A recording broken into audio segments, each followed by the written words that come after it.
What's up, guys? RBG Grinder here today. Today we're going to be going over a Master Yi deck profile and kind of just going over the deck, explaining some of the cards and choices so you can kind of get an overview on what this deck does, its game plan, its strategies, and what it's supposed to do. So, Master Yi, he is a green-orange deck. His big thing is when a unit defends alone, it gets +2 might. So, that's really crazy when a unit's defending alone in conjunction with a lot of the other cards that this deck has. So it's something to definitely look at. There was a Facebook post about a tournament that happened. IRL, it was a proxy tournament. I think it happened somewhere in Canada. And a Master Yi player actually won. I think it was about 32 players. So people might not have been on the Victor technology yet or something like that, but apparently this deck is real. If it won a 32-person tournament, so maybe that guy was just cracked at the game, or maybe it's a real deck. So I think you're going to want to play more green than orange runes in this deck, but you can play any ratio. You could do 5, 6 a green, and then the rest, body. But I think you want to have more green than orange. So keep that in mind. Some of the battlefields you're going to play, Altered Unity. When you hold here, you get a recruit token in your base. Just really good for kind of like ramping and just having stuff hold. You're going to be holding a lot. And then Starship Peak, when you hold here, channel Rune Exhausted. This is just ramp. You're going to be holding a lot. And then Fortified Position. So Fortified Position is really crazy, actually, because when you defend here, choose a unit, get shield too. So it's +2 might while it's a defender, +2 might while it's a defender. So if you have anything defending at a fortified position, it's +4. So it feels kind of like the Ari ability, but like a little bit better, to be honest. So it is kind of crazy. The champions you're playing, a lot of the champions I've noticed for like Master Yi, Annie, Garen, Lux, they're not that crazy good or powerful. Not compared to some of the other champions we have in the game, like champion units for leaders. Master Yi's one is ganking. He can move from battlefield to battlefield, but he's a 7 mana 6 drop with haste, essentially. He is still really good, but he's kind of your top end, and you're really not going to play anything that's like a higher creature than him. You're playing a bunch of green staples, so you're going to be playing Defy. That's the 1-drop counter spell, recycle a rune. On Guard is quickly becoming a green staple for sure. It's a card that you want to look into. It gives a unit +1 this turn, and then it's an additional +1 if it's the only unit you control there. So again, with Fortified Position, Master Yi, and on Guard, your thing would be +6.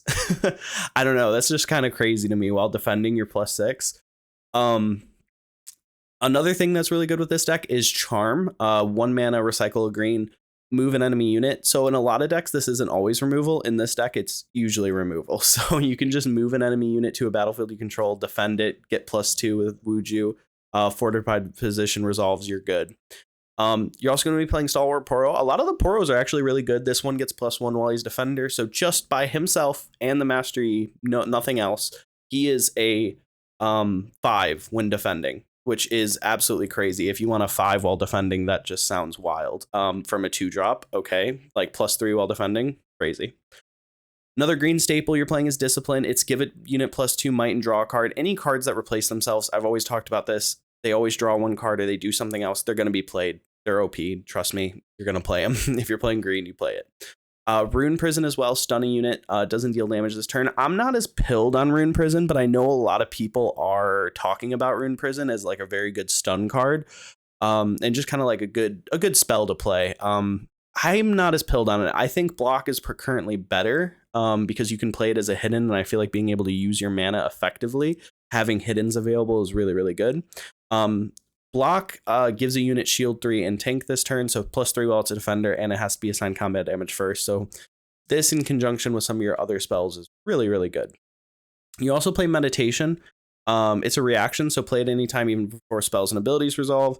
As an additional cost to play this, you may exhaust a friendly unit if you do draw 2, otherwise draw 1. This kind of makes it to where you can leave up some mana and still be able to like spend your mana to draw 2 without like going negative. So if you leave up mana, it doesn't feel as bad. I really like this card personally, but maybe it's not as good. I think it's pretty OP because it kind of lets you threaten holding up mana while still gaining tempo while drawing cards. So it's one of my favorite cards personally. Clockwork Keeper, a lot of green decks play this as well. It's a 2-drop. You can also recycle a green when summoning it, and you get to draw 1 if you do. So it's kind of a hand fixer, and it's still a 2/2. So it's not bad. Zhonya's, funnily enough, the Master Yi like signature spell is essentially a Zhonya's Hourglass, but worse because it costs more mana and it can't be a hidden. So I don't know. It's pretty bad, but this is just the better version. So just play Zhonya's Hourglass. You're going to be playing a lot of like, having like one Wielder of Water, one Clockwork Keeper, one Stalwart Poro, and you're just going to try to be like defending them pretty constantly. You might want to play another 2-drop to be honest with you, but at the moment, this has been fine for me. Welder of Water is really good when I'm attacking or defending alone. He has +2, so 3 mana while defending, 4-drop. And then Master Yi, so 6. So a lot of your creatures are stronger when defending than you think, and they're actually kind of hard to push over, especially in the early game. So if you can get an early game lead with this deck, I can definitely see you just blowing people out of the water. The only thing I'd say is you do need to make sure you leave up mana for like Defy or Windwall, because if this deck does die to removal. If they have removal and they just remove it without going to combat, a lot of your combat tricks don't really matter. So something to keep in mind. Windwall, you're playing Windwall at 2 just because it's a very costly spell, to be honest. But it's just the same thing as Counterspell. You got to play it. If you're playing a green deck, you got to play it. Sona is more of your top end. While she's at a battlefield, ready 4 runes at the end of your turn. Just crazy for like this deck in general. If you can control a battlefield, you play Sona to the battlefield. At the end of your turn, you ready up enough so you have like Windwall or Discipline or Defy or Unguard and Charm up, and it's just OP.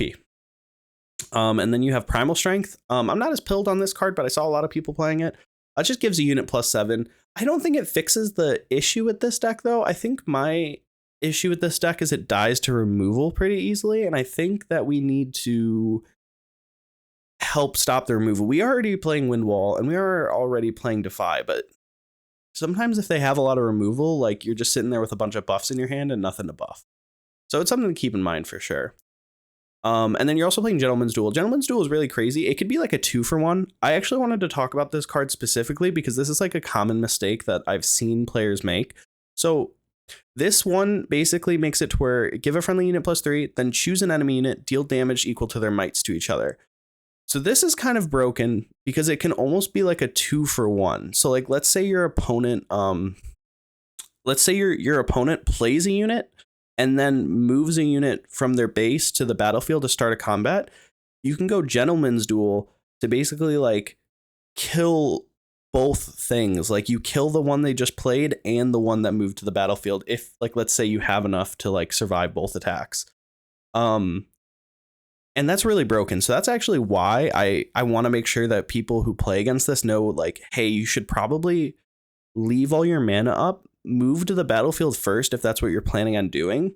And if you're just planning on playing a unit tapped into your base, move to the battlefield first, then play the unit so you can't get punished by Gentleman's Duel, especially if they leave 6 mana up.